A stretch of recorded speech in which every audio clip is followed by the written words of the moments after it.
یہ بڑی رکت انگیز آیات آ رہی ہیں ولید ابن مغیرہ کے بارے میں۔ سیدنا خالد ابن ولید رضی اللہ تعالیٰ عنہ کے جو والد تھے نا، وہ بہت انٹلیکچوئل آدمی تھے، عرب کے ذہین ترین لوگوں میں شمار ہوتے تھے، امیر ترین لوگوں میں ولید ابن مغیرہ۔ شام یعنی طائف کے اندر بھی اور مکے کے اندر بھی ان کے اپنے آپ سمجھ لیں ایسٹس موجود تھے۔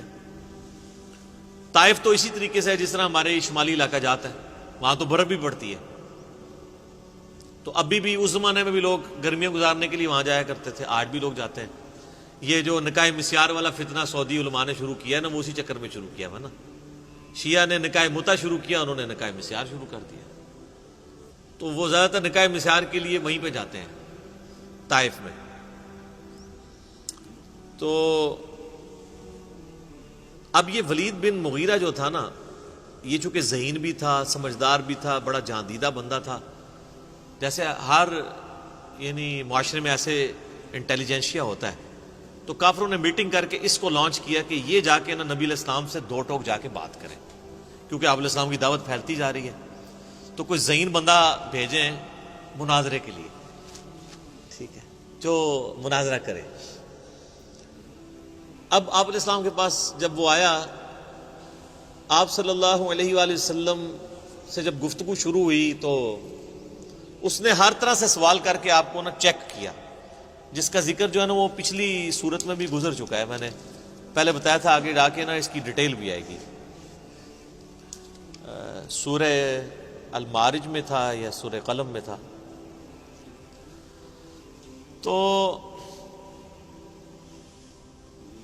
اب وہ نبی علیہ السلام سے ڈسکشن کر رہا ہے، پھر واپس آتا ہے اپنے وہ دار الندوہ کے اندر جہاں پہ وہ بیٹھا کرتے تھے۔ اچھا، یہ ساری چیزیں نا عمر سیریز کے اندر انہوں نے فلمائی ہیں جناب، ولید بن مغیرہ بھی دکھایا ہے، اور وہ جو میٹنگز کرتا ہے، جو مل کے آتا ہے، تو وہ بڑا اس کا چہرہ لٹکا ہوا ہوتا ہے، کیونکہ ذہین بندہ ہوتا ہے نا۔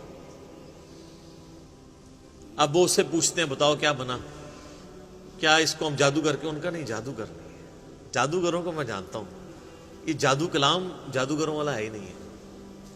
پھر وہ کہتے ہیں شاعر، ان کا شاعروں کا تو مزاج ہی کچھ اور ہوتا ہے، عشق مشوقی والا ہے، اس شخص کا تو پورا کریکٹر ہمارے سامنے ہے، شاعر بھی نہیں ہے۔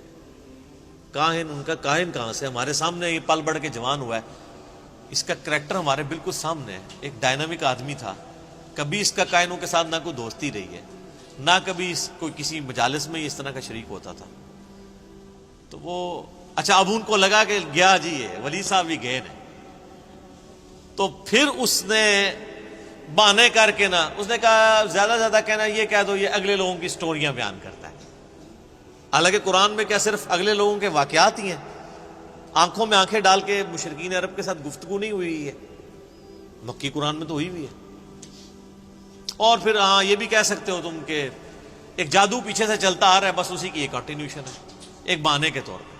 اب اللہ تعالیٰ کو ولید ابن مغیرہ پہ سب سے زیادہ غصہ آیا، کیوں؟ کہ یار چلو باقی تو بونگے تھے، تیرے پاس تو ڈگری موجود تھی، تو نے علماء سوء کا کردار کیوں ادا کیا؟ چلو جاہل آدمی تو جاہل ہوتا ہے، جب پڑھا لکھا بندہ اس طرح کی حرکت کرے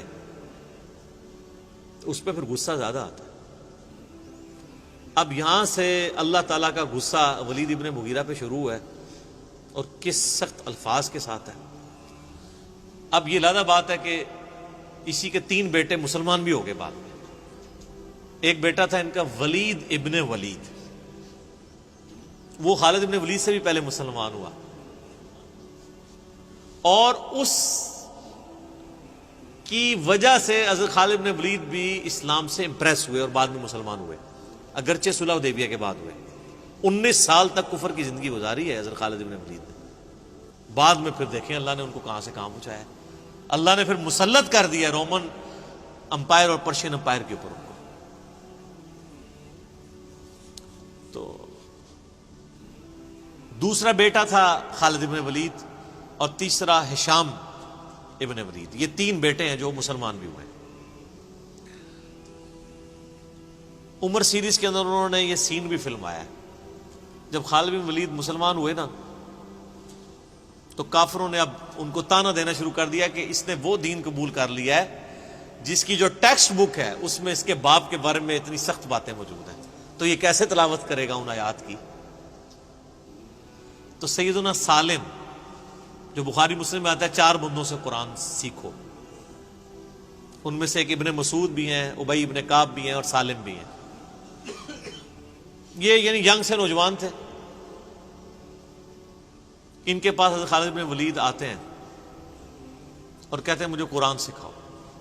یار اسلام بڑوں بڑوں کی عقل توڑ دیتا ہے. یہ عرب کے لوگ یہ غلاموں کو تو جوتی کے برابر نہیں سمجھتے تھے، اور کدھر اسلام ہے کہ وہ ایک غلام زادے سے کہہ رہے ہیں کہ مجھے یار قرآن سکھاؤ. تو انہوں نے کہا ٹھیک ہے. ان کا سب سے پہلے مجھے وہ آیات سکھاؤ جو میرے باپ کے بارے میں نازل ہوئی. ہائے ہائے ہائے سر کتنا جگرا چاہیے. اور وہ انہوں نے جو سین فلمایا ہے نا، وہ بندے کے آنسو نہیں رکتے. آپ اگر عمر سیریز میں وہ دیکھ لیں کہ کیا کیفیت ان کے اوپر طاری ہوتی ہے، کتنا ان کو پسینہ طاری ہو جاتا ہے. یار آپ ذرا امیجن کریں نا کہ ہم میں سے کسی کے ماں باپ کے بارے میں قرآن میں آیات ہوں کہ اللہ تعالیٰ فرمائے کہ اس کو ہم عنقریب دوزخ کے اندر جھونکیں گے جہاں وہ نہ زندوں میں ہوگا نہ مردوں میں، اور یہ کہنے والا اس کائنات کا مالک ہو جس کے اوپر کسی کی دھونس نہ چل سکتی ہو، جس کا فیصلہ کوئی ریورٹ نہ کر سکتا ہو، تو اس بندے کی کیا کیفیت ہوگی. اب وہ آیات شروع ہو رہی ہیں. اب آپ کو ان آیات کے اندر درد جو محسوس ہوگا نا، وہ اس ساری گفتگو کے بعد آپ فیل کریں گے اس کو. ذرنی ومن خلقت وحیدا، اے نبی چھوڑ دیں اس کو جس کو ہم نے اکیلا پیدا کیا تھا. یعنی یہ اکیلا پیدا ہوا تھا، لیکن اس کی آج یہ جرت سورۃ القلم میں آتا ہے نا اس کے بارے میں. اکیلا تھا اور اللہ نے اس کو اتنا نوازا. کیسے؟ وجعلت له مالا ممدودا، ہم نے اس کو مال کثیر دیا. وبنین شہودا، اور کتنے بیٹے دیے جو ہر وقت اس کی نظروں کے سامنے رہتے ہیں. قبائلی سسٹم میں بیٹوں کی بڑی اہمیت ہوتی تھی نا. جس کے جتنے 5 بیٹے تھے اس کے، تو وہ بڑا ایک سمجھا جاتا تھا کہ جناب بھی بڑی مضبوط بندہ ہے. اللہ فرماتا ہے اکیلا پیدا ہوا تھا، اتنا کمزور تھا، میں نے اسے اتنا مال دیا، عرب کا امیر ترین شخص یہ بن گیا. میں نے اس کی آنکھوں کے سامنے رہنے والے اس کو بڑے یعنی بیٹے دیے، 5 بیٹے. وَمَهَّدتُّ لَهُ تَمْهِيدًا، اور ہم نے اسے ہر طرح کا دنیا کا سامان عطا فرمایا تھا.